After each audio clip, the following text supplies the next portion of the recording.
Welcome to the Delegate Assembly meeting, and I'm glad many of you have seen that we changed the date to the day after the Master Board meeting. We all took a vote and felt that that would be better for information that goes in our newsletters, that it be done right after the Master Board meeting instead of 2 weeks later. So I think this is going to work out much, much better for residents to get information. I'm just giving that update. And now, yes, I know we're supposed to stand for the Pledge of Allegiance.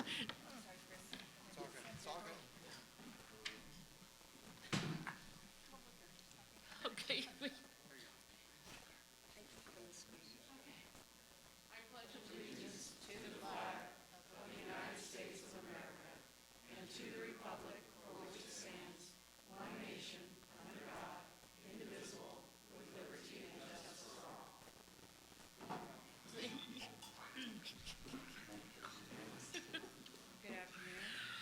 Oh, God. This is going to be a fun, fun meeting. Cal is on vacation, and I'm 2 weeks after knee surgery, so we're all doing well here. And we have a couple of other delegates that have had surgeries in the last couple of weeks. So bear with us, audience, and we'll get through this. For the delegates, please, the folder that is on in front of you, Linda Vang left that for you. There's a change. And if you would open that up,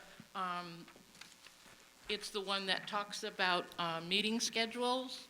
Go down to the bottom where it says, once all forms have been received, and change the date from 2026 to 2027. Do you all see that? It's in a folder. It's in the folder. Under please note, third paragraph, change it from 2026 to 2027. Everybody got that? Great. Thank you so much. Does anybody have anything to add or delete from the agenda? I do. I would like to put under new business candidate forum information that will be given to us by Marcia Midget. So if you would add that under new business.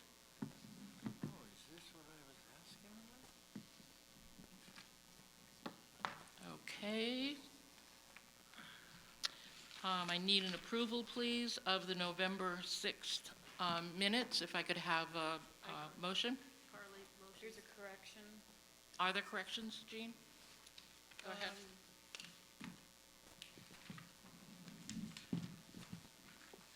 I don't know if you need them. Page 2, under announcements at the bottom, the volunteer luncheon was on December 12th, not November 12th.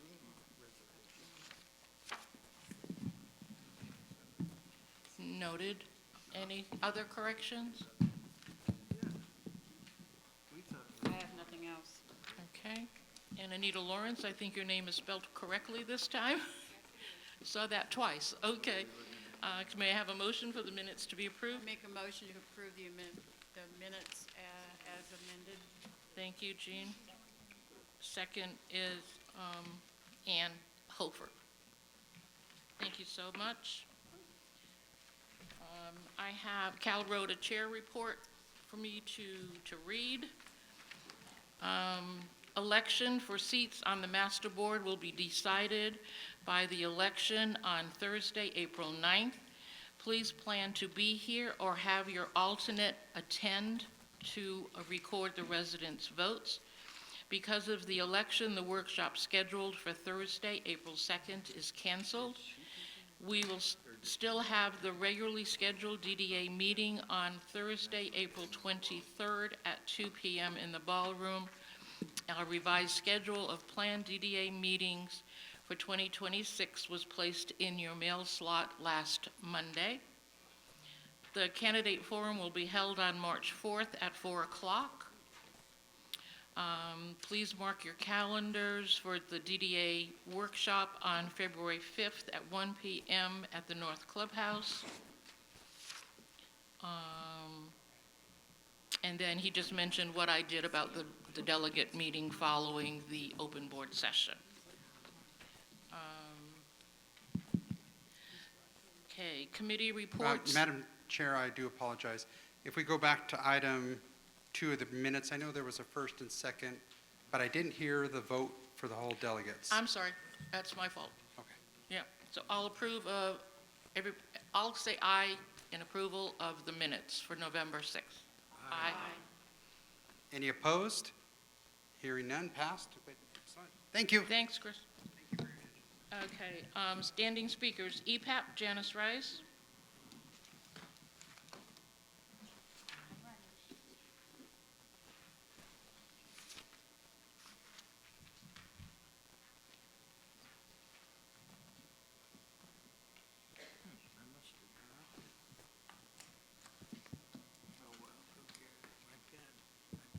Hello. It's on. Okay, it is on. Okay, I'm here. Good afternoon. I'm here in place of Candace Jenkins. We have an EPAP bulletin that was supposed to be printed out, but I didn't get the message to Chris apparently in the right way. Anyway, but this should be included in your newsletters. It should be in the bundle that goes to the newsletters. So I am going to read it. I know y'all can read, but I just want to make sure that people understand what EPAP is about. So January 26th started off with a power outage over a large part of Sun Lakes, not all of it, and then mid through the month, an earthquake alert, which some people felt, some people did not. But we still must take this seriously. The EPAP executive team and volunteers pride themselves on staying on top of emergency events. During the power outage, we posted updates on Facebook, we stayed in contact with Securitas, and we opened the EOC, which is the Emergency Operations Center, where we were in radio contact with the EPAP coordinators that were also without power and outside agencies. We also took many, many phone calls from Sun Lake residents.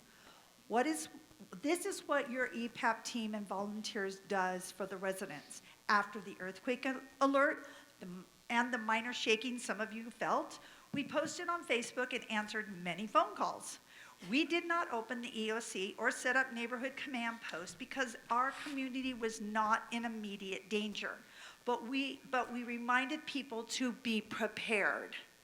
The Sun Lakes EPAP team offers many resources, training courses, and a once-a-year drill to help you prepare for the inevitable. But we are not here to take care of you. There are over 5,000 residents living in Sun Lakes and approximately 150 EPAP volunteers. It would be impossible for us to aid each and every one of you individually. We want you to be prepared and be able to care for yourself. Then, when possible, your EPAP coordinators and zone captains will set up the district command post to direct and support you. But you must be prepared and ready and prepared to take care of yourself and your family and those around you. When there is an emergency event, we are available by phone. We post on Facebook, which I know not everybody has, but we do. We will have admin to post no replies when possible.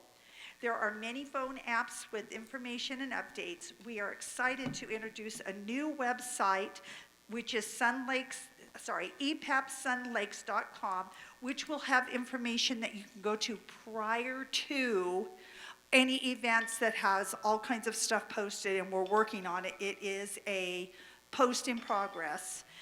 And we also ask you to find out who your volunteers are in your area. So being prepared will save your life. And this has been established since Bob Ewert. This is not new. Bob Ewert was the founder. Thank you. Thank you, Janice. Is Javier available? No?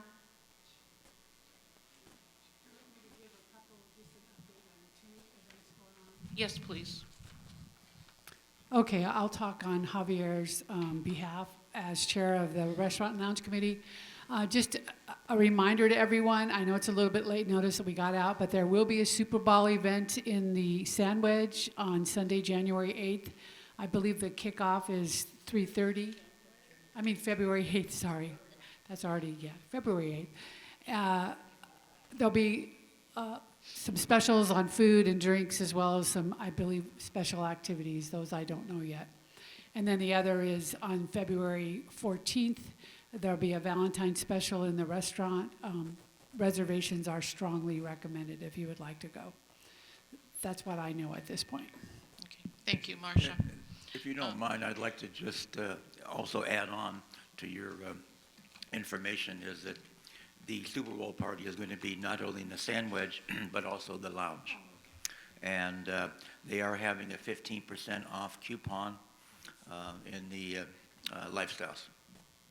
And that's all I know. Thank you. Thank you, Bob. Michelle Walter?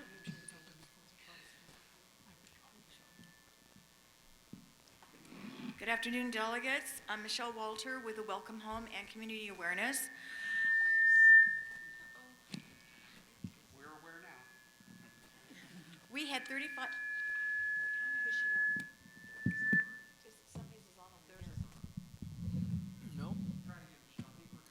Okay. We had 35 attendees that participated in the Welcome Home. We had 12 no-shows. Instead of a dinner, we did have a charcuterie board with cheeses and meats, a fruit platter, and a grilled veggie platter, and chicken satay with 2 sauces. A red and white wine were also served. There was plenty of food for everyone. In fact, we had to-go boxes for our residents. There were 8 clubs that participated in the Welcome Home. Our next Welcome Home will be on July 16th at 5 o'clock. Again, we are only having 2 a year. We're not having one every other month. Community awareness, our next program is this Tuesday, February 3rd at 1 o'clock here in the ballroom. Our program is Fraud, Scams, and Theft, presented by the District Attorney's Office and also from Altura Credit Union. And I'm just going to give you these stats. I'm going to have them already printed out. But the real estate stats for 2025, there were 185 properties that closed, 164 homes, and 21 condos. So if you take our 2310 times 185, that's $427,350 if they were all new home buyers. And I also want to put a little plug in for blue zones. I asked Linda if it was okay. I wanted to make sure that everybody understands or knows that Blue Zones is helping Nicollet Middle School with a garden project. If anybody is interested in helping with this garden project, please give me a call. My number's in the book, but it's 951-202-8009. We're having our first little cleanup for the school this Wednesday at 1:30. If you are interested, give me a call and I'll give you all the information to come out and help. I know Sue Savage is getting a few people together. I know Sally Jo Schwartz is going to help me that day. So if anybody is interested in helping with this project, it's going to be fabulous. The kids are going to have a garden and they're going to be able to take care of it. And so we're really looking forward to helping Nicollet Middle School for Blue Zone. So if you are interested, again, please give me a call. Thank you. Update on the revised delegate manual. Gail Billick. Happy New Year. Now that I have the binder back, we took the time to find the paperwork that we knew we could update now. So you'll find a packet at your seat that has a table of contents, updated lists of the delegates, the directory, make sure you have them all, the board members, then the clubs and groups, and you should have the outside the food vendors for the North and South Clubhouse, and then something brand new on the end. This came from the admin office. These are questions that are often asked or new residents may need to know that may come in handy, so it's something new to look through and add to your binder. And Marcia, you want to add to that? Yeah, the table of contents right now is actually everything that we have in the book. This is what Gail just went through, is just the updates. So as we go forward, the thought process is to try to update the entire book for every delegate after the election. So every delegate has exactly the same information in their books. So I talked to Chris, he said that we could print the entire book for everyone, then you can put it in a binder and have it accordingly. So everything that's in there, if there's anything else that you think that we need to add for all new delegates or even that's important, please probably let Gail know because she can add to it and then we'll go from there. So if you have any questions about what we're trying to do? Any questions of them right now? Does everybody have a handbook? And like she said, after election, they'll all be updated and every delegate will have a handbook, as well as the alternate, At this point in time, it's just the delegate, okay. Yeah, it's just an update. That's subject to change, you know? Okay. Recreation, Chris? Linda? Oh, there you are, Linda.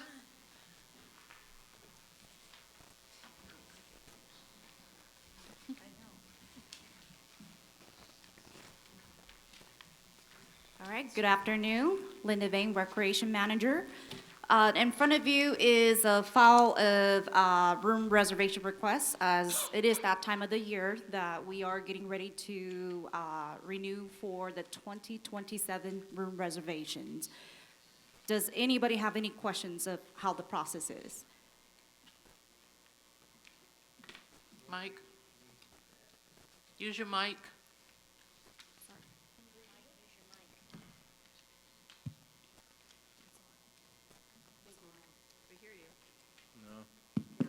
Oh, yeah. Do they have the date in here when they have to be back to you? Yes, that will be Monday, February 23rd. Okay, thank you. All right, so moving on to recreation events. February 27th, that will be, oh, sorry. Linda, thank you for catching on the ears. All right, February 27th, that will be the 1960 concert. It is sold out. Hernan did send out an e-blast earlier today. We do have a wait list available at the front desk. So you may come by, see myself, Nadine, or Irene, and then we'll add you to the wait list. As a reminder, for those who purchase tickets, door opens at 6, shows us at 7, and this is for February 27 here in the main ballroom. February 7th, that will be Activities Day here in the ballroom from 10 a.m. to 12 p.m. If you are a club, group, or committee and is looking to encourage more members to join, that will be the day. So mark your calendars. It is from 10 a.m. to 12 p.m. This will also be a great opportunity for residents out there who doesn't really know what Sun Lakes has to offer. That will be a great day here in the ballroom. So again, February 7th. March 20th. Linda, excuse me, sorry. is there a sign-up sheet where clubs need to Oh, I'm go sorry, to pick left a that part out. table or? Clubs and groups and committees, you may stop by at the main front desk with the receptionist and sign up for a table. We still have tables available. Okay.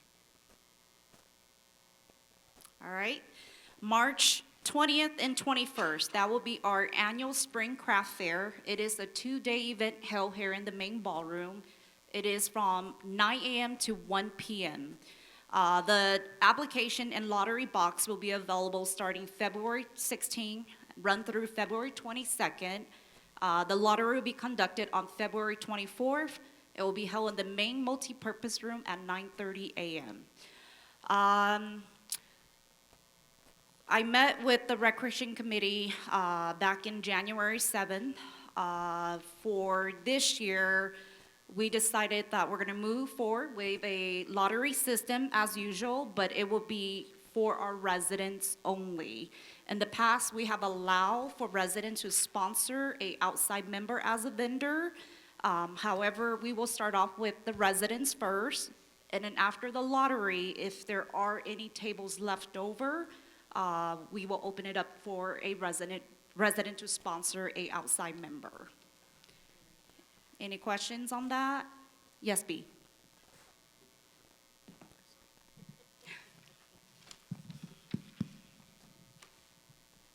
It says here March 20th to the it's Saturday and It's Friday, Friday and Saturday. 20 and 21. Yes. Thank you. April 3rd, that will be blood drive. Live stream blood drive will be here in the main multipurpose room. It is held from 7 a.m. to 11 a.m. This will be a great opportunity for individuals that are interested in donating and help save lives without the needs to travel outside. Flyers are available at the main flyers rack. If you would like to make an appointment, you could scan the QR code on the flyer and make an appointment online, or you call the number on the flyer and make an appointment over the phone. Lastly, that will be April 24th. That's the health fair. The Recreation Department, in partnership with the VNA Hospice, is proud to sponsor this event. This event is free and it's open up to all Sun Lakes residents. There will be screenings, free screenings, and access to a variety of senior resources available on that day. There will be door prizes. You have to be present in order to win. And again, we do have a flyer available at the flyers rack if you have any questions. Any questions of Linda? All Great right. report. Thank you, Linda. Thank you. Board of Directors, Director. Thank you. Well, I noticed on the agenda it says no limit, so you're in trouble. So the message from the Master Board for February is as follows, and you'll be receiving a written copy, and this will be attached to your newsletter going out in this month. The sandwich doors are ordered and will be here and installed in February. The autonomous mower and ball picker for the driving range are here and will be up and running this month. It'll save us man hours on the driving range. Sand trap and T-box restoration is currently underway. The security cameras, CCTV system upgrade is also underway. Go Access gate entry system has been approved and ordered and will be installed soon. This major update for our entry gate system is long overdue. A strategic plan meeting will be conducted by the Master Board and FSR, the management team, in February. We will create a plan for the future of Sun Lakes. This plan will define long-term goals as follows: large maintenance projects coming up in the next few years, other income revenue sources outside of HOA fees available, suggestions on what rules need to be updated and changed. Note, the strategic plan will use many tools to achieve its goals: FSR management, reserve report, financial investment strategies, Master Board of Directors' clear vision for our future, Financial Advisory Committee, and the new Procurement Advisory Committee. A town hall will take place on February 11th in the ballroom at 4 o'clock. The topic of this is selling of non-equity private club memberships. A presentation will outline current market conditions, sales projections, CCR rules, and long-term financial benefits for our community. The Master Board and District Delegate election season is here again. Please support the candidates that you feel best represent your needs and concerns, and please vote. Remember to be kind to one another, and see you at the Town Hall in the open session this month. I would also like to add, that hasn't been put on there but will, is that the board appointed the new Procurement Advisory Committee, and those members were as follows: Michael Scott, John Treckler, Ken Johnson, John Schwem, Dave Thompson, and Wanda Garcia. There are 6 members. Now, a 6-member committee is a little awkward, so there may be adding future members in the future. I would prefer like 7 or 9 in case there's a difference of opinion. Any questions? Bob, quick question. Yes. Did all the candidates get interviewed? That turned in? They did not. They did not, sadly. So we cherry-picked. We had, that may be corrected in the future. I can't speak for the entire board. But 17 people applied and 6 were interviewed. Wow, okay. Bob, what day is that town hall? The town hall is going to be February 11th, 4 o'clock here in the ballroom.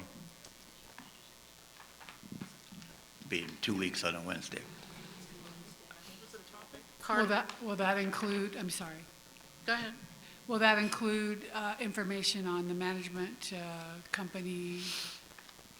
It will not, but hopefully we will have made a decision by that point in time. Thank you.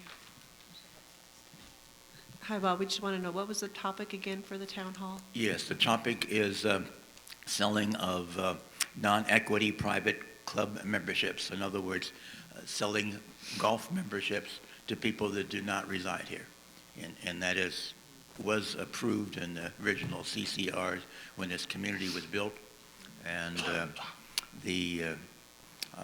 Joe and the board will be presenting the pros and cons of that to the entire community. I have a question about that, because Bob, we were on the board, and that came up, and our attorney at that time told us it was illegal to sell outside memberships unless we opened it to all public to buy a membership. That attorney's advice was incorrect. So we've lost a lot. It's a caveat. The way that the board is looking, the strategy, it's not to one group or one community. It would be public. So the original legal opinion about I'm only going to sell it to one certain group, that would be a little discriminatory. But if you say I have 50 memberships, anyone in the world can buy one of those 50 memberships, it's open to the world, Okay. then it is allowed and complies with the CCNRs. I was going to say CCL, but CCNRs. So it is. So we could move forward with it. Okay, I do remember reading that in the CCNRs, but I just questioned because the attorney told us no at the time. But I think what we were talking about was only opening it up to Four Seasons. Correct. Okay, Yeah, so then you're that would correct have on been that. wrong. David? Mike? Dave Miller, District 5. Would that be to everybody or just everybody that's 55 and older? Good question. They have to qualify age-wise. Great. But the answer to any questions in reference to that will be answered at the town hall rather than right now. Correct. Because I'm not the presenter of that, but I do think it's a great idea. Yes, B. I have a question regarding the PAC interview and selection process. If we have questions about the procedure and whether or not it was fair to all 17 interviewees, who would we contact? Well, I agree with you that it was a selective, selective in advance, but any concerns regarding that, you can contact the board, the president of the board and the board. But they've already been interviewed now. There's a good possibility additional applicants will be interviewed in the future. And the main thing is we got to look at the positive aspect. The positive aspect is that we now have a procurement advisory committee. This is going to give us some wise advice on various contracts that are coming in, and some expertise that we haven't had in the past. So it's helpful. It's going to be helpful. So B, I think B, if you have a concern about the process, that you would write a letter to the master board and ask your questions. Okay. Okay. Can I just ask Robert if any unique female interviewees apply? Yes, Wanda Garcia, a very highly qualified She's on the- individual. She's is on there, on the- and Thank you. yes, Okay. we're And you're- glad to have her. Question, please. Jim Nickel, District 3. I'm presuming these folks were selected because of their business accoutrement. Would that be correct? That was the criteria? That was part of the selection process, correct? Okay, thank you. Bob, could you tell us the names of the people that were selected for the procurement, please? Yes. I'll repeat those again. I was probably too fast before. Michael Scott, John Treckler, Ken Johnson, Birdie Drive, John Schwem, Dave Thompson, and Wanda Garcia. Thank you very much. Okay, any other questions for our one board member? Thank you, Bob. Chris?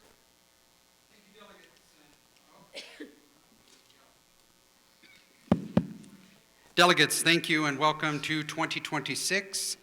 This new time of meeting the fourth Thursday kind of conflicted with the candidate orientation, but again, that orientation plan was done before the delegates changed their meeting. That will not happen next year, but I'd like to thank the attendees that came to that meeting to hear an update, and you will start to see the signage go up. They are allowed to put up signs. They'll have a nice table out there. The order was a random drawing for who would be in what order from left to right. We will have cameras on that, unfortunately, because last year, and I think the year before, we had people that decided to steal or destroy candidate information. So we have cameras on that. Please be warned. I'd also like to welcome Chelsea. She is here attending this meeting and taking the minutes. So Jean, she can turn these minutes around in about 5 days or 7 days. You'll get them, okay? Wonderful. That's great. That's the New Year's resolution for you. I'm thrilled. Okay, We're so all happy. we heard the delegates and we are complying and we're going to adapt. We're also doing some restructuring in member services. That's the area that I call, which is Connie, Fabian, Angela, and Desiree up in that front area. They are open, that office is open 8 to 5. They do not close for lunch. So between the hours of 12 and 1, there is a staff member there to get a phone call, or if you want to come in, ask a question, pull a paper. That was a change that was done. It was just a reminder to members that we are open 8 to 5 in that office. Let's see. We are still recruiting for an AGM. As I mentioned last night at the open session, that has been delayed as several candidates have pulled out, waiting for the decision on if there's a change in management companies or not. So that has been actually has halted temporarily until the board makes their decision. So at that time, I will still be the GM, the assistant GM, the sub-association GM, also janitorial services. I provide those as well. My wife would be happy if I did that. Okay. Do you have a card that you could put around of all your qualities? Yes. Kind of like the number of Browns quarterbacks. It just goes on the back of, sorry, that's a, no, how could you bring that up right now? Bob. Ooh. Bob and the billiards balls, okay. Continuing forward, projects. I hope everyone had an opportunity to look at the main clubhouse doors there. Finally, God bless, 5 years it's taken to get those doors. Thank goodness. I'd like to thank this board in particular that made the quick decision to do it, and it was done on budget, on time. Thank you, board. The accordion doors for the sandwich, we will be putting one of those sets in. That should be, it's about 3 weeks out. The road work was completed in December. I know Mr. Nichols will be giving an update on his sub-association roads. As he promised in the sub-association meeting, I'm going to hold you to that, Jim. The street lines, which are the limit lines, stop and everything, that will come later on. As the work was done in December, it was cold, so a lot of the heavy lifting work, I call it, was done. But the final seal coat and street lines will be installed late March, early May. As it warms up, then we can apply those. So those will be coming. I know in the sub-association meetings that I attended, that was one of the questions, when are my lines coming back on my street? And for the subs, we are addressing their stop signs as well. Mark Schlatt and I have taken a couple of tours of those areas, and that will be addressed. As Bob said, we are working on a strategic plan. I'm really proud of the board for doing that.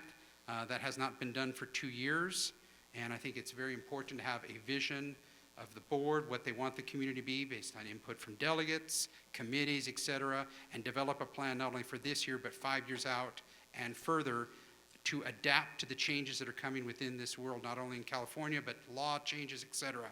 And so I'm very happy for that to be coming. Bob talked about Go Access. This will be a great improvement over the Dwelling Lives system. This is something that I've worked on since a little before October, did a tours of large communities, Canyon Lake, Sun City Palm Desert. Sun City Palm Desert has about 9,000 homes, Canyon Lake 4,800 homes, and they have migrated their systems, gate access to Go Access. This is a cloud-based system in your phone. You were able to put in your guest. Linda, you can put in your guest, ask for Drake May to attend your house as a guest. You can text him. Oh, Bob, don't do that to Linda.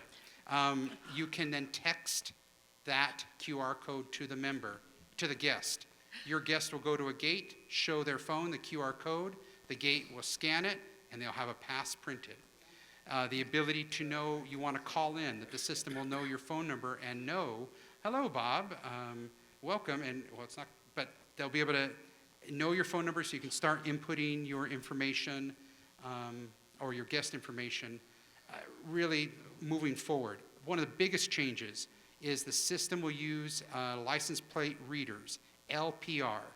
So instead of the stickers that I know many of the delegates have had concerns about, hey, I have to wait for an appointment to put the new sticker on.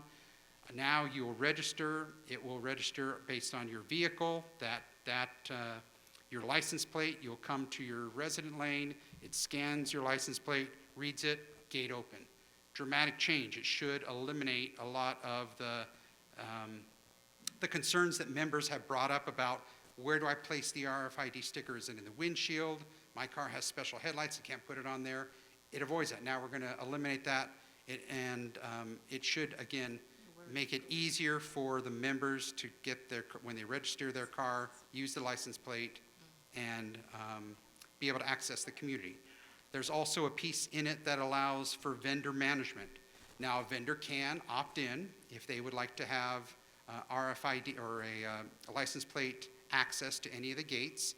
The vendor would put in an application, provide all their insurance, all their driver's license for the drivers that are driving, so we then have a record. Linda, you might remember that was a project when you were on the board we started, and it stopped. This is a way to automate it, and a big leap forward. And finally, the big leap forward is a reduction in man hours from a person having to go through everyone's account and count how many overnight passes they have to then cut off your passes. This has been a problem. I think that's one of the also, and leading to the concern with residents parking out on the street with how come he has 50 passes. This should now eliminate that loophole because now it's not a human going through and counting. The system will automatically know when you've reached your limit. It will not allow you to get more passes. Again, moving forward with technology, and that's one of the themes the board has, this board has really focused on, is looking at technological improvements. Some of the other things that are going on, we will be counting on you delegates as it's age survey time. We are already developing the forms, the matrix that we can then track it. That is being done. It is a little bit early, but I wanted to start early so that it gave enough time for the delegates to get involved, to know what's happening, and hopefully get this done so when we're here in June, that it's pretty much done, not waiting till closer to the end of the year. So that has started. We have a new on-site controller. She was introduced last night, Hassani, and she is a CPA, and she is funded for 1 year by First Service. So they are paying for the salary. That cost burden is not passed along to the association. It's election season, as I talked about. We have 8 candidates.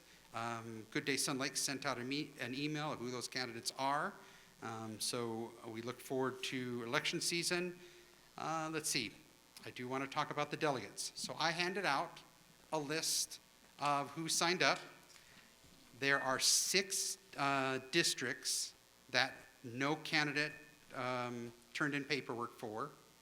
There are 16 districts that no alternate delegate candidate form was turned in.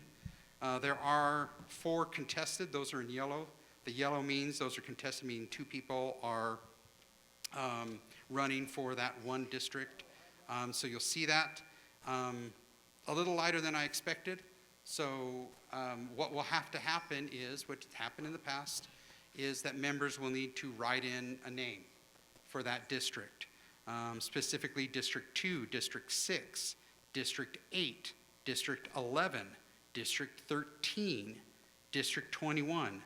Those listed, those 6 districts, had no one step forward for delegate assembly or alternate. And so we will look for, hopefully those district or those members will write in a name and somebody will accept the challenge to become a delegate. Now, lastly, we will be talking about, stay tuned for Channel 97 and Good Day Sun Lakes, talking about admin updates. Coffee with the GM, we'll be running those again. And we'll also, as I mentioned last night, return to probably the end of March, early April, return to live Coffee with the GMs that I used to do, where I have actually coffee and cookies, so members would attend at least for that. And so we look forward to that returning as well. And I'm open for any questions. Okay, Mike? Thank you. Mike, delegate for 22. So we've tried many different upgrades to our systems as far as cost effectiveness. So what do you have, how much is it going to cost us to change the guest system and the driver's plate system from what we have now? So that is estimated about 108,000, I believe, or 106,000. Are we going to put in new gates prior to doing that? Because we've had a lot of problems. 6, 3 have been down a I know lot. there's been some technical issues with that. It's not the gates. All that will be replaced are the cameras that are behind there that read your license plate, the servers, which is basically the image is captured in the camera, is routed to the server and sent to the cloud. That is replaced. The equipment to issue passes and the software, that is replaced. But the gates themselves, the gate arms and the sliding gates, that is not part of this system. That will still remain. And we're working with the vendor Automation Pride because I do know there have been some issues.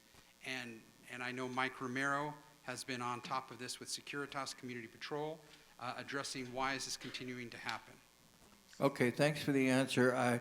I imagine with the reduction in labor, it pretty much even out over a period of time, won't it? So it's not going to be labor. So the hard cost is 106,000. That is to replace, that's the hardware and software piece.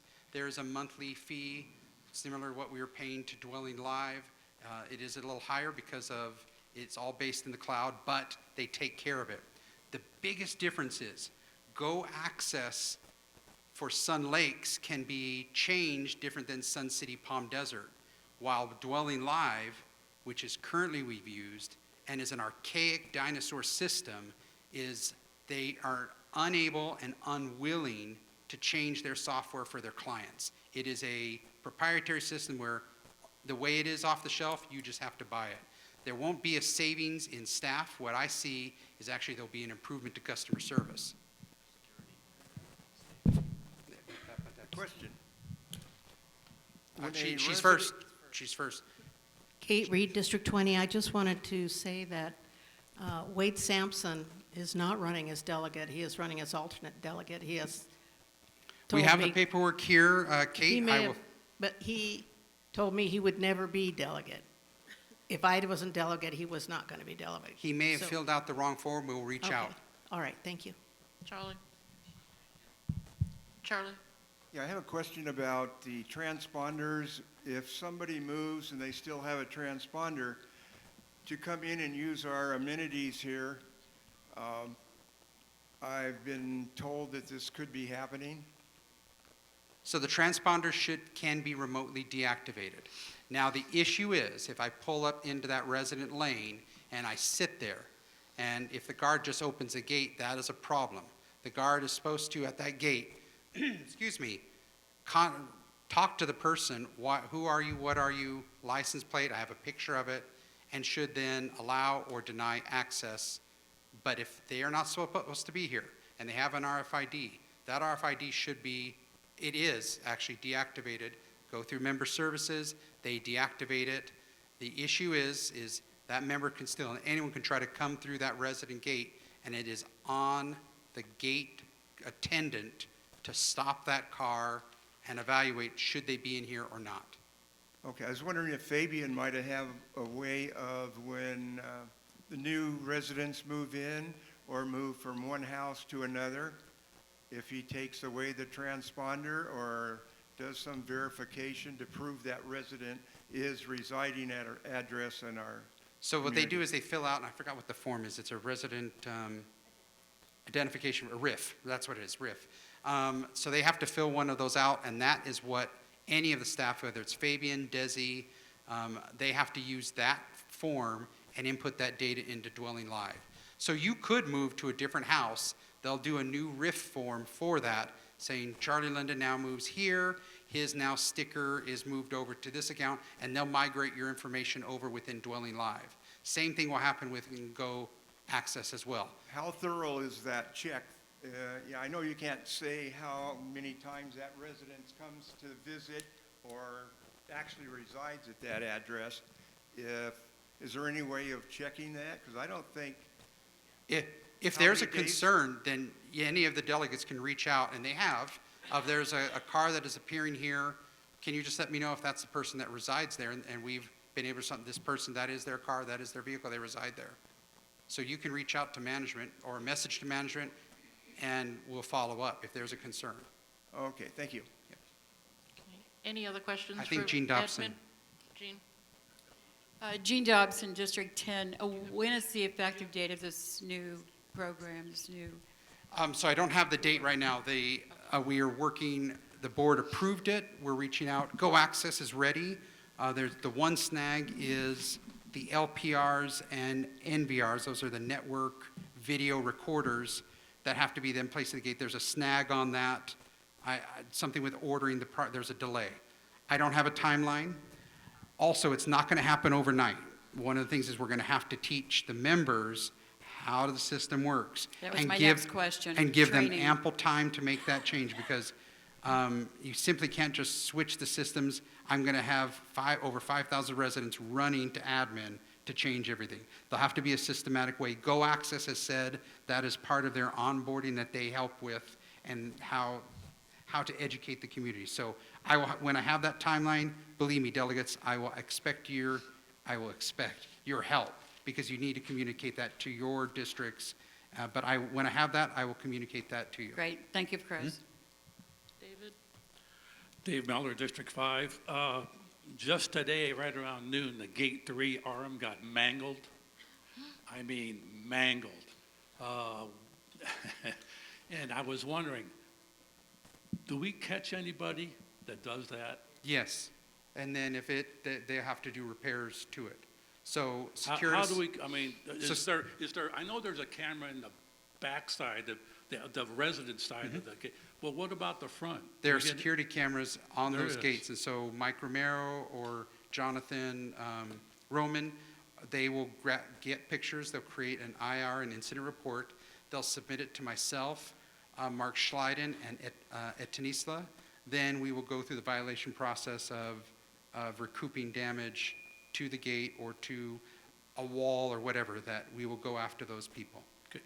Well, I like to commend whoever, the security, did they put a new arm up? Yes, they will go, They did it quickly, very quickly. So- So I like to commend them for at least being on top of that. That's one of the things, again, if we have a brand of trying to make sure the community looks good, they have been taught how to do that. So again, it doesn't look sightly having your friends come into a mangled, and so they are trained to, but we will, to your first question, we will pursue those people that destroy association property.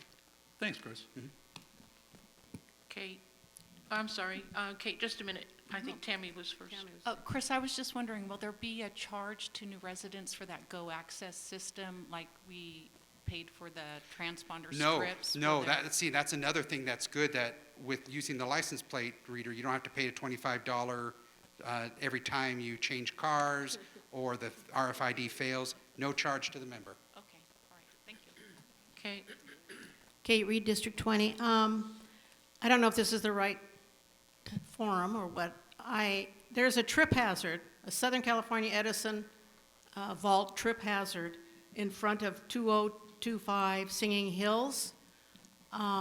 It's broken in, it is serious. I reported it late October, and Jason said they'd do what they could for it, but it's still there, it hasn't been addressed, and it Okay. is dangerous. And I will follow up, and I know there's some other items with the city that the board has brought up. For some reason, communication's been cut off with the city. Bob and I have volunteered to go down and do a camp out at the city for some of, to help. But I will reach out to Edison. I know it's difficult with the utilities. You might remember even on Highland Springs, those phone boxes that we had to wait for AT&T or Verizon to find. So I'll follow up on that. Okay, thank you. Any other questions of admin? Jean? I'd like to follow up on Kate's comment there. And maybe for somebody to check all of those vaults. One of my district residents, her foot went into one of the water vaults on the sidewalk on the corner of Allen and Country Club. Her foot went down into the vault. She suffered a broken foot. Oh, wow. So it's it was the lid, or whatever you call it, I don't know. It's called water, and I think she's reached out to the city, perhaps for some compensation. I don't know. That's her business, but I could just.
Go ahead, Linda, just yell.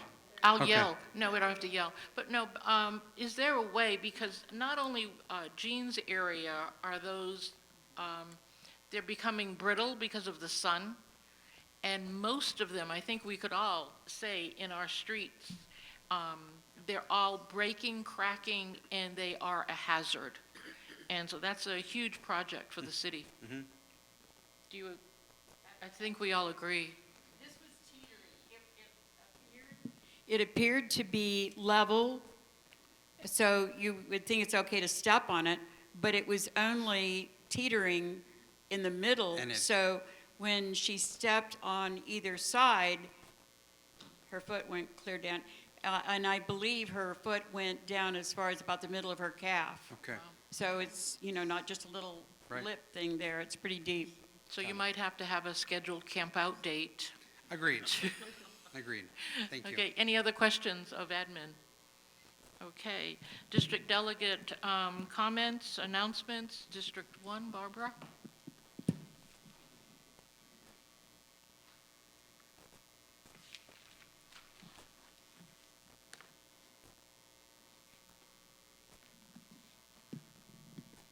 Barbara Elmas, District 1. There hasn't been anything going on in District 1, so I don't really have anything to report. Good afternoon, everyone. Jim Nichols, District 3. Wish everybody a great new year. As we said about, we had an early Christmas in District 3. All my streets got paved, actually 7 streets and 18 parking areas. Very, very pleased. And I thank Chris and Mark Schenling and the board for taking that action. I have the schedule. This was phase 1. We had it completed, at least in my district, on the 17th of December. They also did 9 streets in District 6, 6 streets in District 9, and District 10 had 9 streets and the parking area, and so did District 6.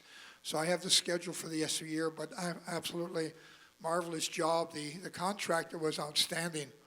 They worked like those folks that in and out, very well coordinated, and sealed everything, washed down the sidewalks. Just an outstanding job, so very, very well done. Thank you indeed. Much appreciated. The other issue I have, it's not an issue actually, we're filling the cupboard in February, so all my residents, I will be getting out a newsletter on Monday, and my home will be the drop-off point, and the same for donations. So this is a worthy cause, obviously, for our Banning Senior Center. And that's all I have, and thank you everyone for listening, and wish you all a good day.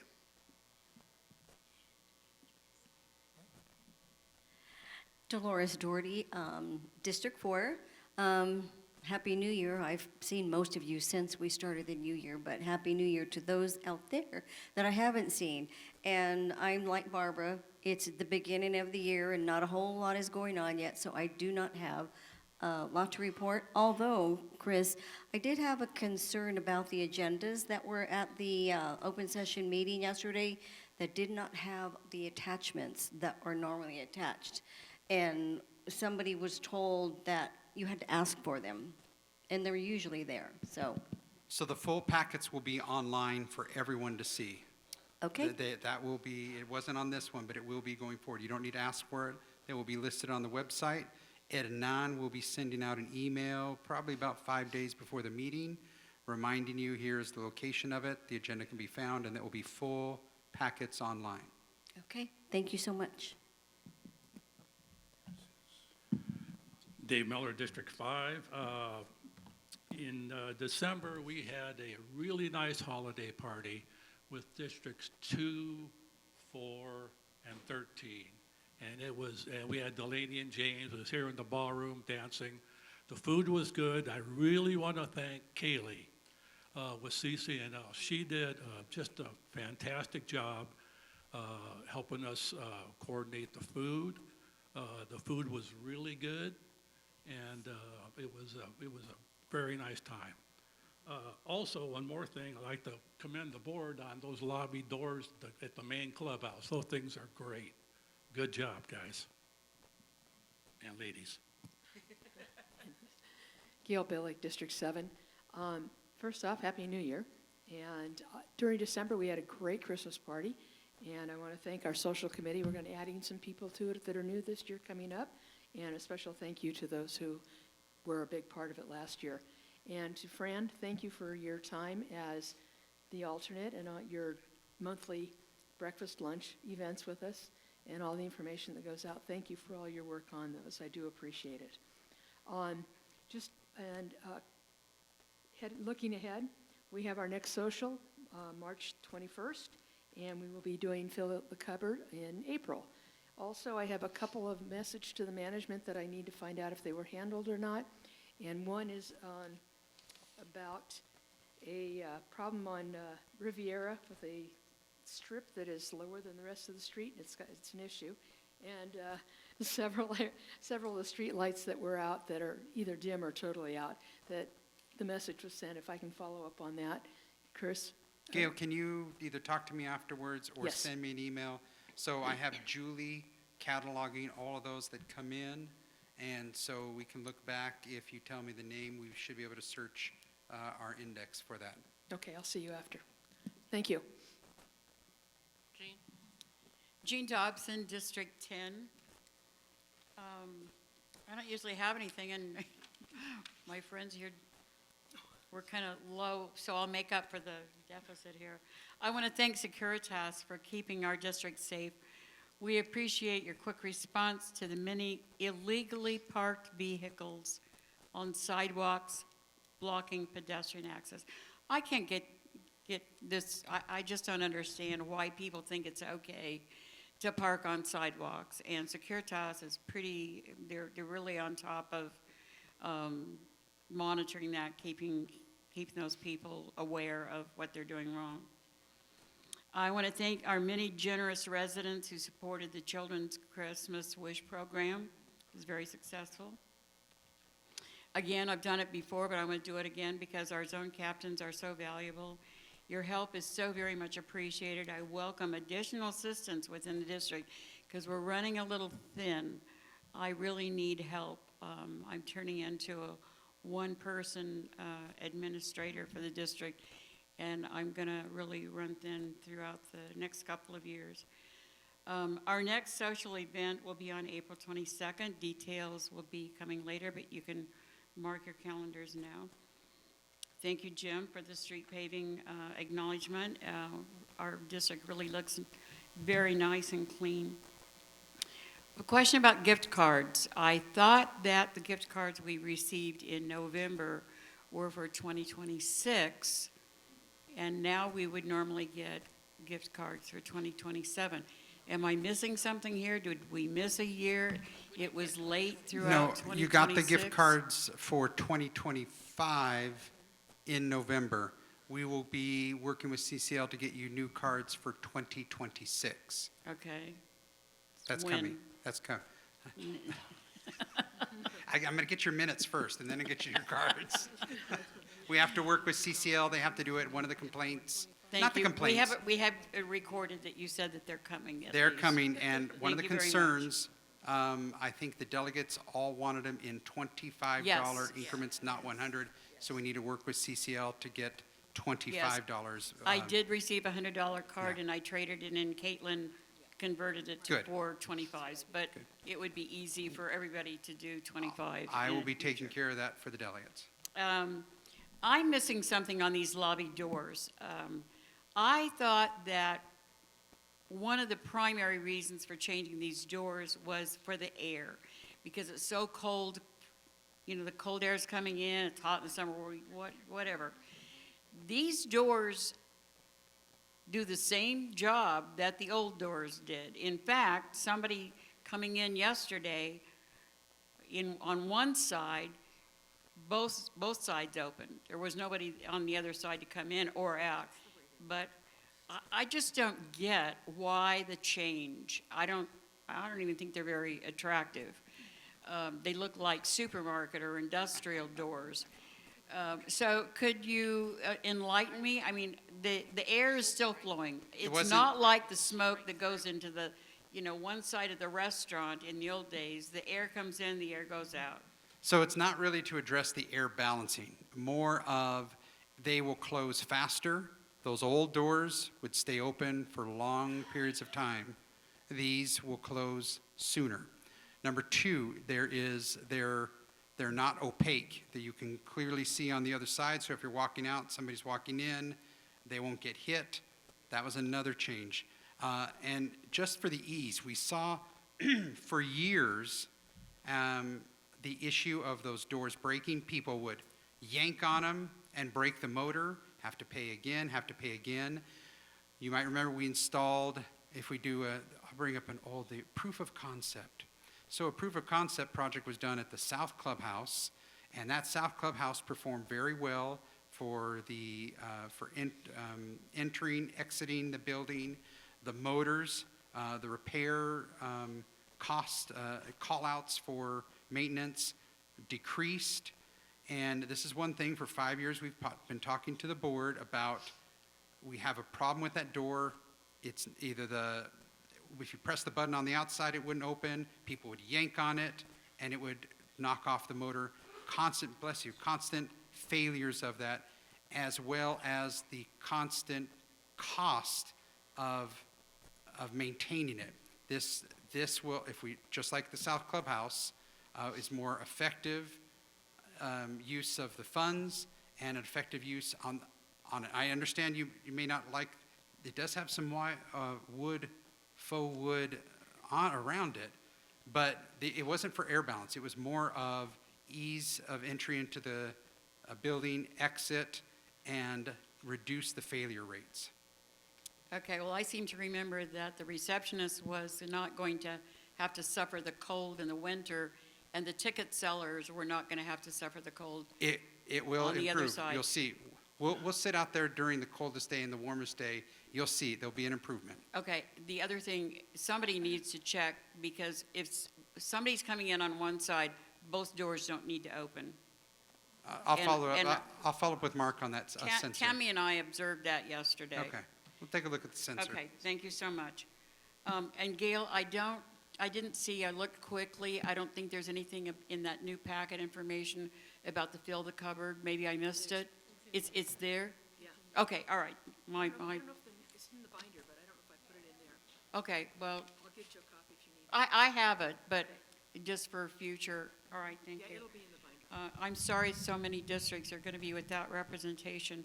I encourage you to step up, take some responsibility for your district. It's a fun job, I enjoy it, love my residents, and anyway, I guess I'm done. Thank you very much. Okay, last, Ann. Ann Hofer, District 12. I want to say Happy New Year to my residents who I haven't seen out and about, and to everyone here.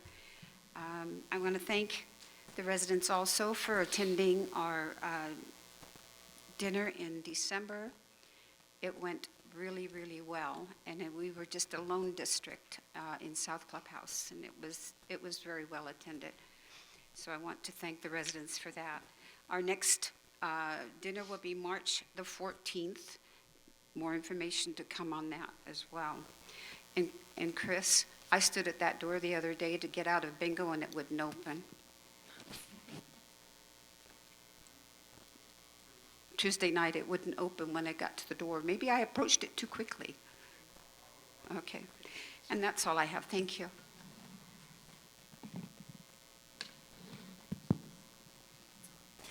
District 13, Janice Rice. First of all, there are candidates for District 13. I had knee surgery, so I didn't get my paperwork filled in, and I know all of my neighbors want me to run, so they're going to be writing my name in along with David Nethincott. So we do have 2 people running, so we are good. I want to start off by thanking District 5, 4, and 2 for letting us join them for the Christmas party. We really, really had a great time.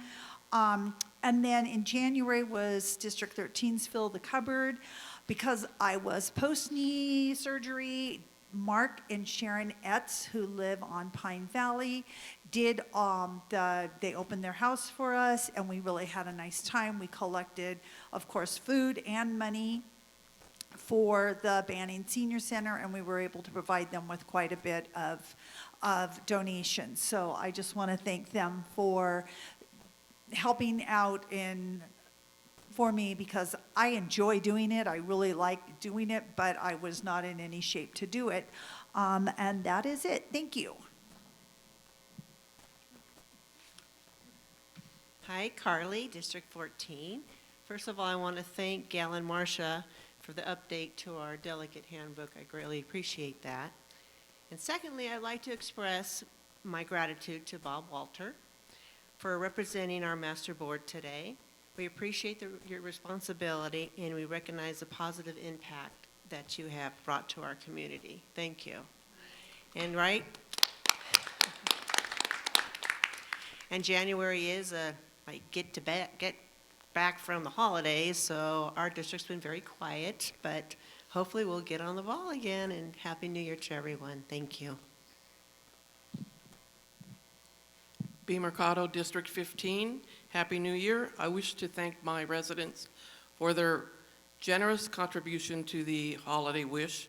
We were able to help out 5 families, and it was amazing, amazing. I'd like to compliment Mr. Walter on his new beard, his new look. He reminds me of the tequila man on the TV ads. You may get an autograph from him at the end of the meeting. And, well, very happy to be back. I'm surprised that nobody ran against me. And I'm looking forward to Judy Taylor and myself taking care of our residents. Thank you very much. Hi, and Happy New Year. Tammy Alexander, District 16. Like the other districts, it's been pretty quiet in 16. We also did have a very successful Christmas party. We had 50-plus people attend in the North Clubhouse, and we did a very casual, ugly sweater party, and it turned out great. I'd like to thank our social committee for putting that together. Also, our Christmas wish was very successful. I think this was the first one I've done. We've raised about over $700, and would like to thank the shoppers that went out and shopped for the presents for the family. And also, Chris, I think you might have answered this previously, but I'm having an issue again, or still in our district, with people, residents, parking all the time in the driveways or on the streets. And I think, I wasn't sure if I should voice that to Securitas or send a message to management. And I think you said message to management for that. Correct, message management, and please remember in all districts, if the vehicle has a disabled placard hanging in the window or a disabled no. license plate, they're exempted from the rule. Yeah, I did check. Okay. Some of them do, unfortunately, Okay. but then the other ones don't. So. Send a message and I will take care of it. Okay, thank you.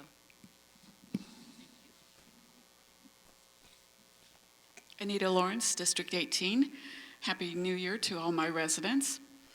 And as you all know, this is election season.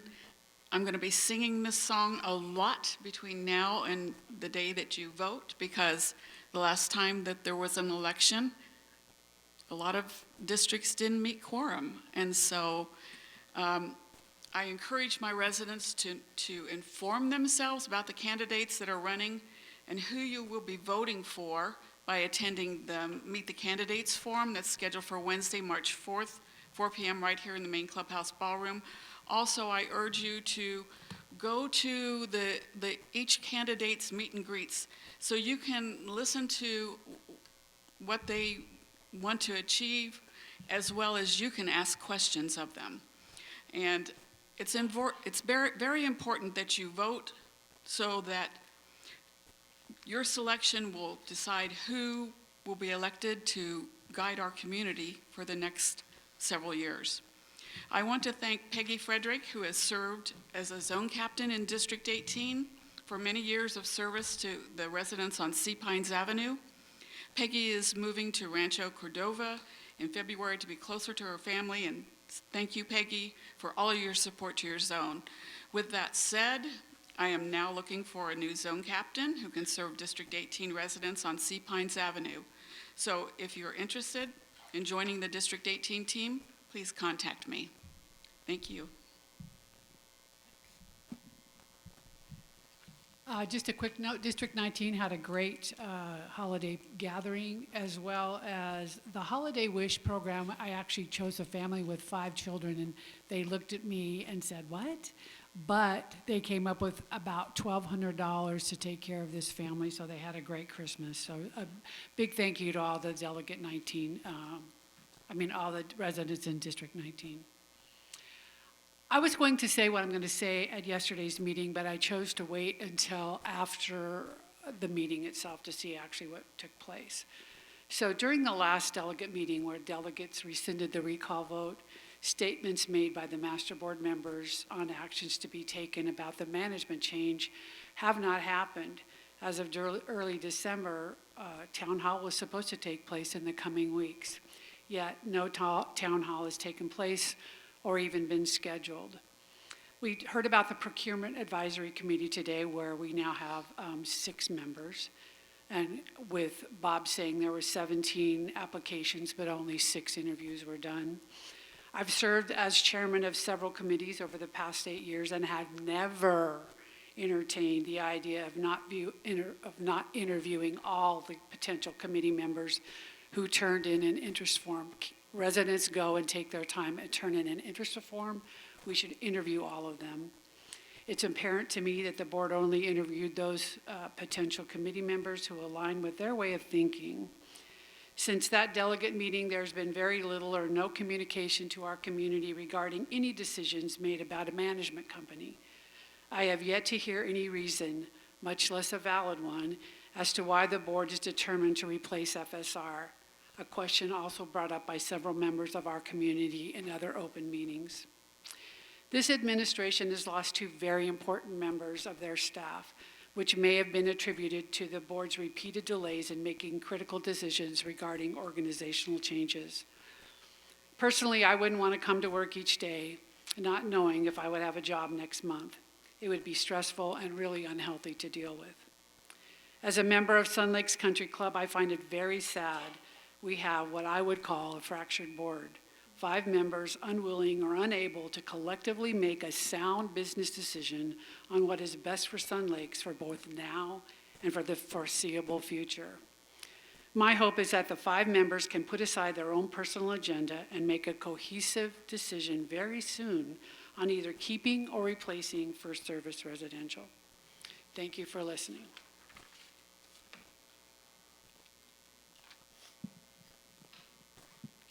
Kate Reed, District 20.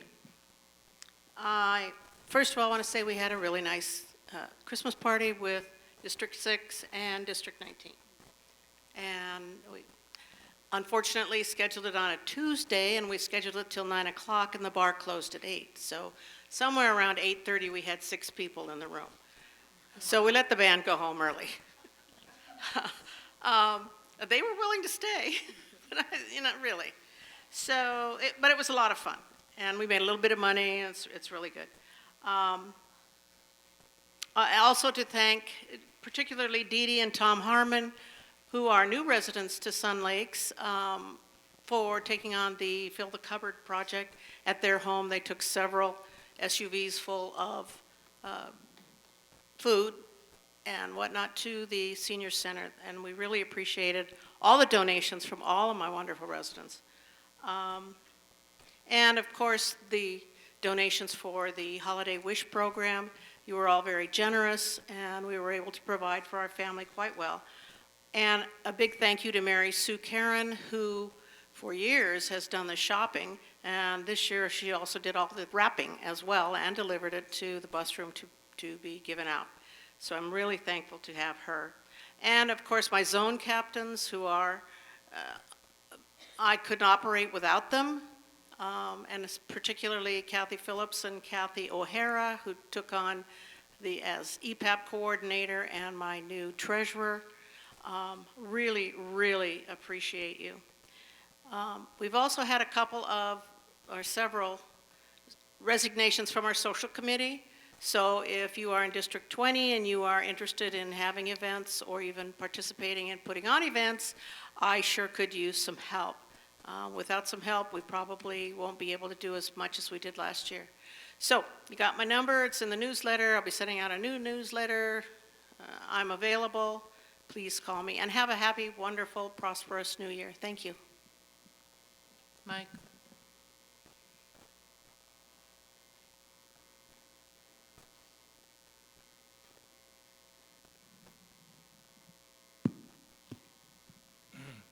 First of all, I'd like to thank, I'm Mike Volz with District 22. We had a great Christmas giving this year. And I want to thank my partner over there, Bill McDade, and Kim, our treasurer, and Jana, our social director, and all those, Lily, who got involved. We were able to buy some really nice presents for the 4 families we took care of. And fill the cupboards for the senior center. Plus, we were able to give them a nice check. I think it was either $400 or $500. We had 4 loads, I believe it was, that went over there. So we gave them a lot of canned goods and stuff. We also donated $1,000. That's how generous our district is. We have an auction for this money every year, and it really turns out good.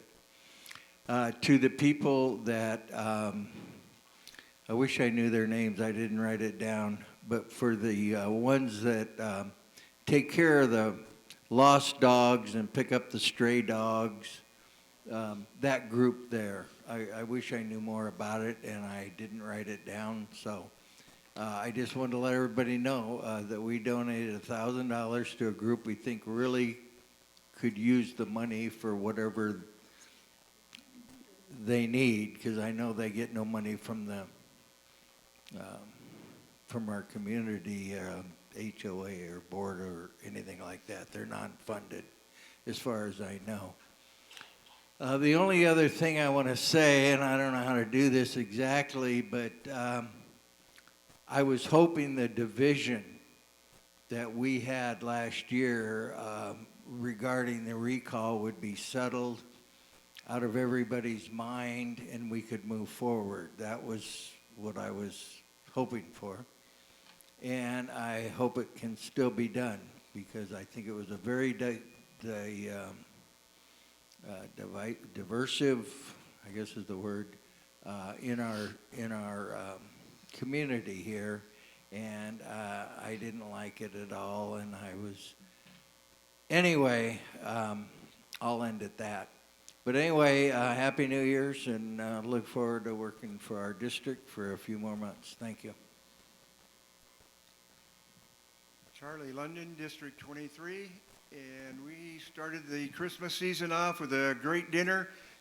District number 9 and 14 and 23. Carly, thanks for coordinating that, and we had a wonderful Christmas dinner.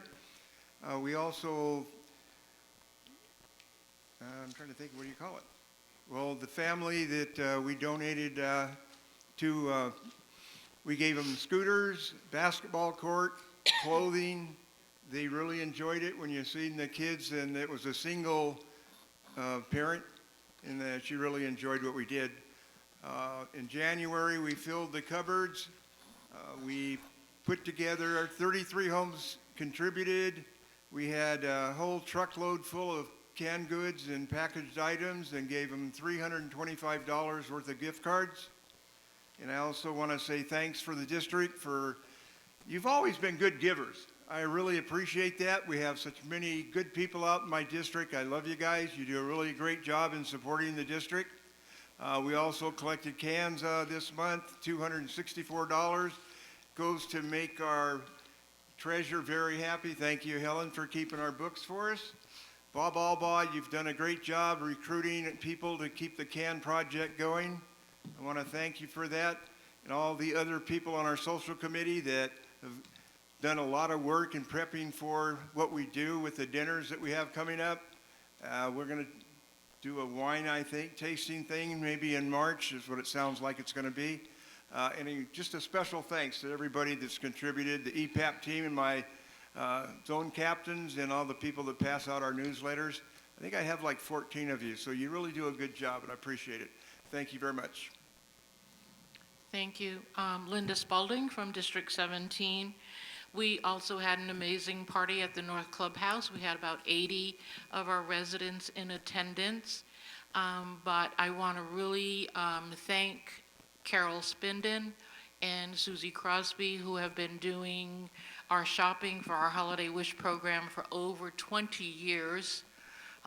They do an amazing job, and I believe this year we had 4 families and about 8, Linda, you might know, was it 8 or 10 bicycles that they purchased and delivered to the children, which was absolutely amazing. And Linda, thank you for helping to wrap.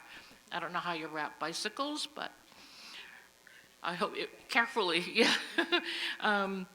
But I want to thank those 2 ladies. They just do an amazing job. I also want to thank Securitas and the police department. One of our residents spotted 2 people jumping the wall on the railroad side one evening. And it was 2 men who jumped the wall back of my house, and the police were there immediately. So I want to thank Securitas and our police department.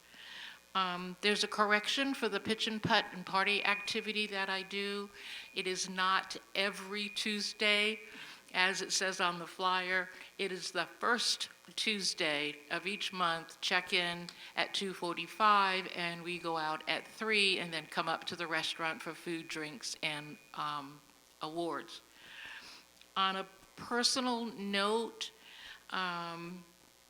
watching the New England Patriot game, I knew you would spin your head, was absolutely amazing, and I thought it was very clever of them to wear white uniforms when it was snowing. The Seahawks didn't know who they were, who were they playing? The Broncos. They didn't know who they were, if they were throwing at a snowflake or a player. and it was amazing. I'm very excited. I am from New England, and so I am glad they are going to, don't you pull out Brady's card. Anyways, they're going to the Super Bowl. I wish I could afford to go. It's right here. I looked up the packages. Has anyone looked up how much it cost? It was $10,000 to $15,000. Was that the money you were giving me just now? Anyways, on the side, it was a fun game to watch.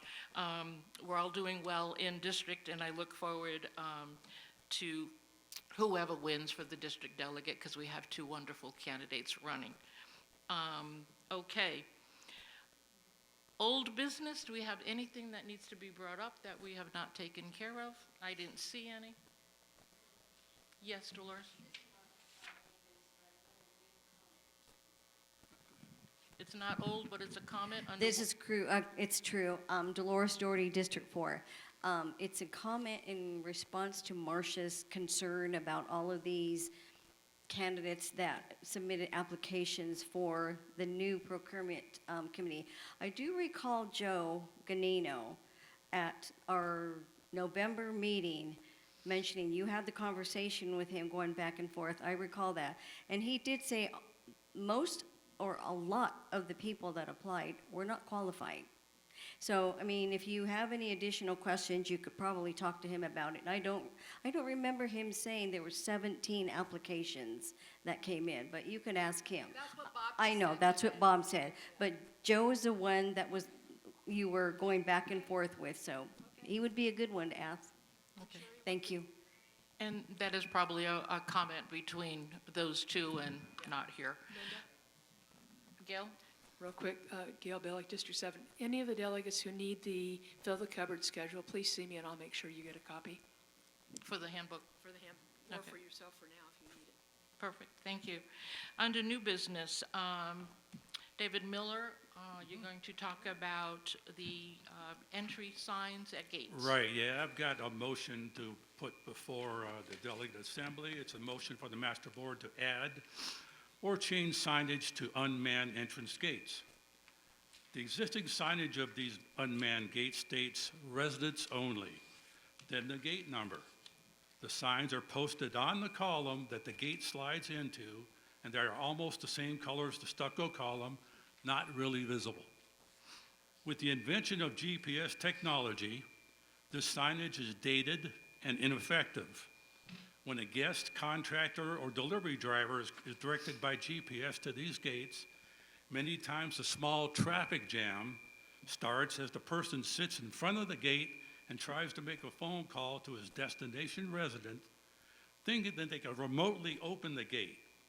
Even worse, they decide to try and tailgate a resident's car through the gate arm, like it happened today probably, often damaging the gate arm. In the future, this issue will be worsened at gates 3 and 4 by the continuation of Sun Lakes Boulevard to Sunset Boulevard, with traffic coming from the east being directed by GPS to directly enter them.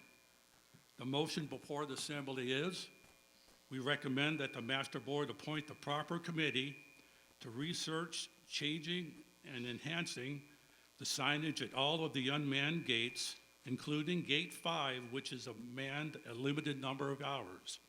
We also recommend the verbiage, no deliveries and no guests, be included and the signage be moved towards the respective streets to be more visible.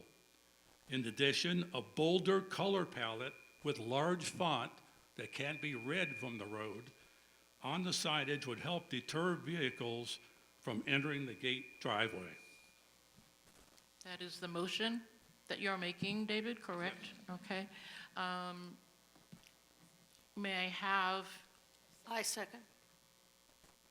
Kate, District 20, I second that motion. yes, okay, first, second, okay. Any discussion, please? Discussion, questions for David? Okay, B?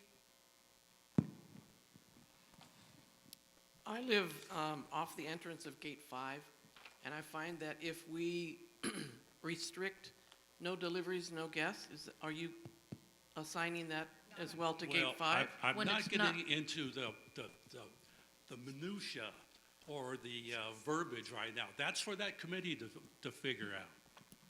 What I just want, we need better control. We need to alert the drivers before they get into the driveway and cause a little traffic jam, hopefully beforehand.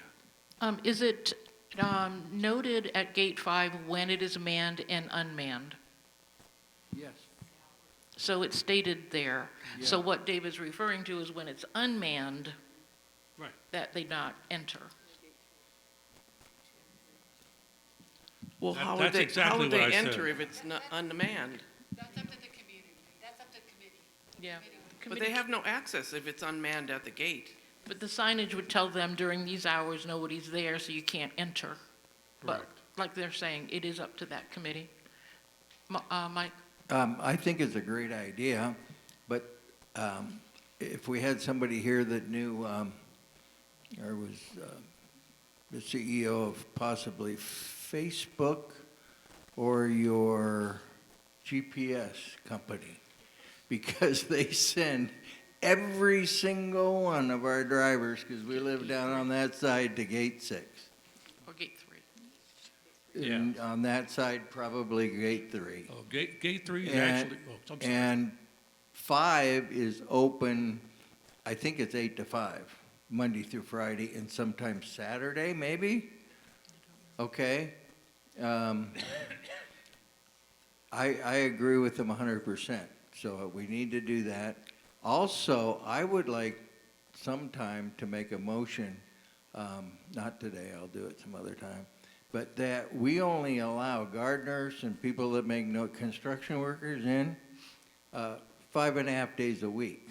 And they go from Monday through 7 to 5 or whatever their hours are. And then we have a half-day for them on Saturdays. Okay, so that's another. That's another topic. time. Okay, any other questions for David?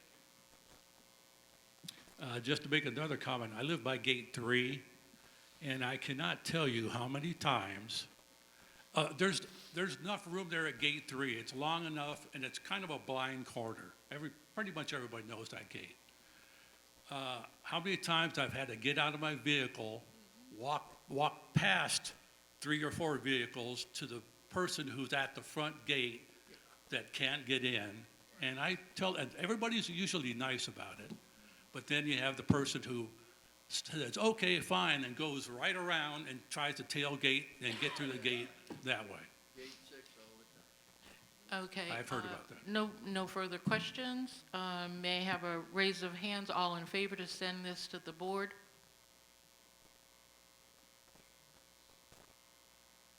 Opposed?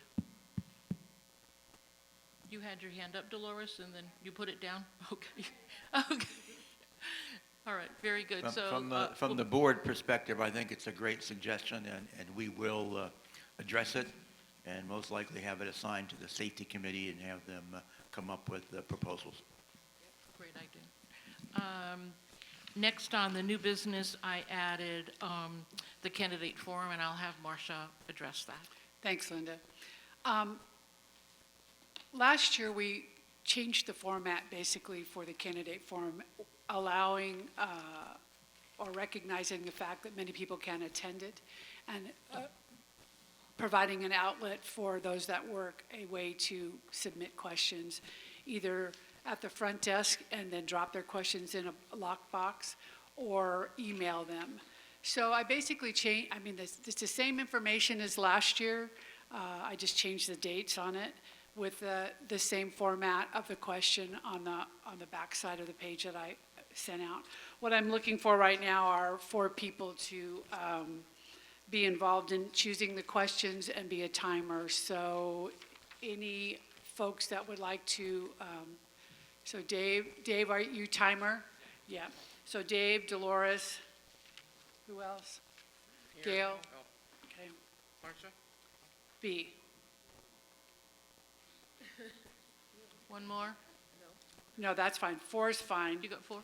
Yeah, and then I'll be the runner. So there'll be 3 people looking at the questions, and then Dave is the timer. Okay. So that's basically what we did last year.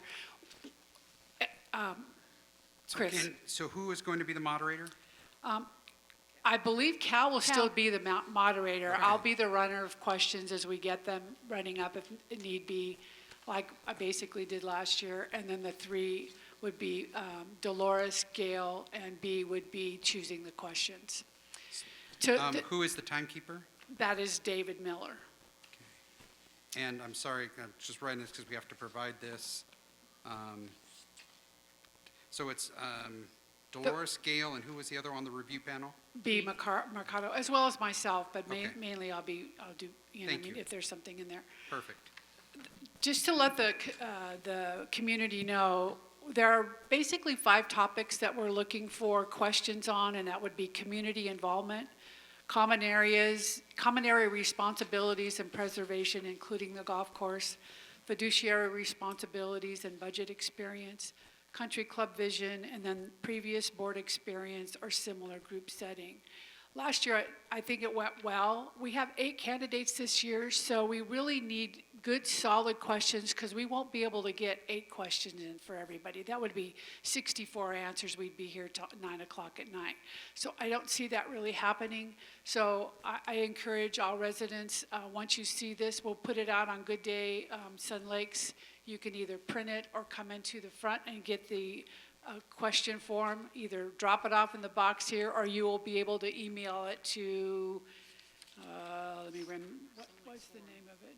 sunlakesforum@gmail.com by Tuesday, March 3rd at 5 p.m. So that would be the cutoff date. And then the forum is on March 4th at 3 p.m. here in the hall. Any questions from the group? Any questions for Marcia? Dolores? Yeah. Okay, I remember last time we did this, there was quite a few questions from delegates. And I really think we should concentrate on the questions the residents have. That's fine, and that's as the Yeah. choosing the questions, that's exactly what you have that option to do. I agree with that. It should come from outside the delegates and from the community itself. So the nice part about emailing them, though, is then they're nice and printed and we can actually read them, and that makes it even better. So thank you, everyone, for being involved in that. We really do need the input from the community to get the right questions of this particular, on this forum. 8 candidates is a lot. It sounds to me like there'll be a lot of different responses, obviously, based on what they do and how they do it. So I appreciate everybody's Marcia, please involvement in that. repeat the email. It is sunlakesforum@gmail.com. Great. Everybody And- got that? Okay. Thank you. You could, I think we'll start collecting them like 2 weeks before the forum itself. Okay, great. Member comments? You may come up. You have 3 minutes, and David is timing. Oh, Michelle Walter, this is quick. This is actually for Chris. You were talking about the gate access. What's going to happen with our golf carts?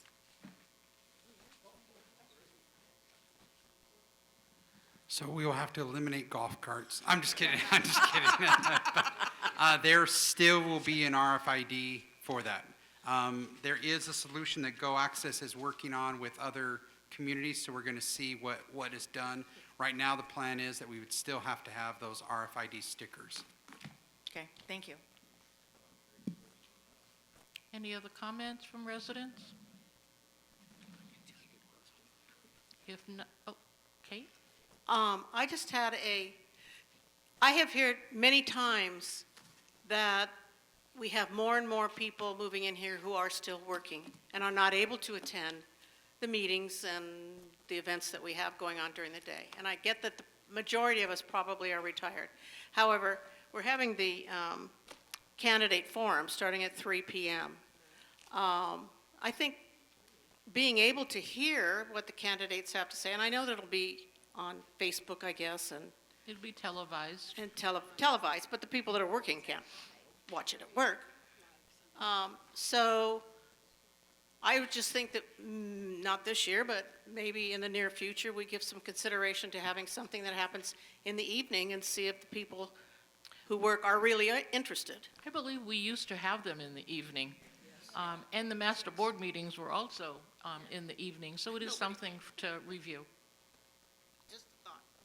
Any other comments, residents? If nothing, this meeting is adjourned. What? Did you have a question? Carly, District 14. I'm looking at all my paperwork, and one form says the master board candidate forum starts at 3, but on the one that was sent out to everybody, it says 4. So what time? I'd hate to show up late to my own candidacy.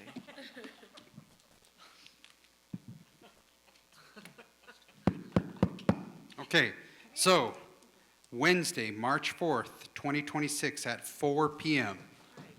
Linda Vang? She's confirmed she's gone. But 4 PM is what I have on the official paperwork that was approved by the board. Okay. It says I'll- 3. Which one is that, Doctor? That was what we got, so I'll change that to 4 PM. Okay. Linda, we have the room 4 o'clock on the 4th for the meet the candidates, right? Yep. Yeah. Okay. Carly used my official one. Accept no invitation. All right.